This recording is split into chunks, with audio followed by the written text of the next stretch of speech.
তো hello everyone, আমি রোজের মতন প্রতিদিন আজকেও গিয়েছিলাম যে কাজে যাওয়ার সময় দেখো রাস্তা পুরো জ্যাম। যে কন্টেনারটা দাঁড়িয়ে আছে সেটি দেখো, আমি যেতে চেয়েছিলাম। দেখো বন্ধুরা, কিং কোবরার মতন আমার দিকে দাঁড়িয়ে আছে, মানে দেখছে। তো আমি মনে হচ্ছিলো যে বেরিয়ে যাব। দেখো একদম কিং কোবরার মতন কেমন করে আসছে। তো গাইস, আমি তো ভয় পেয়ে গিয়েছিলাম। তো মানে NH 512 রোড পুরো জাম লেগে গেছে। দেখো কত গাড়ি, আর গাড়িগুলোকে সবাই দাঁড়িয়ে আছে, সবাই ওয়েট করছে। দেখো পুরো একদম জাম।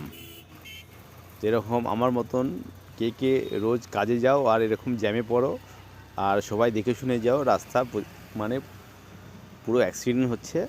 কালকে আমাদের হিলিতে একটা বড় অ্যাক্সিডেন্ট হয়ে গেছে। তো বন্ধুরা, সবাই দেখে শুনে যাবে। সবাই ভালো থেকো।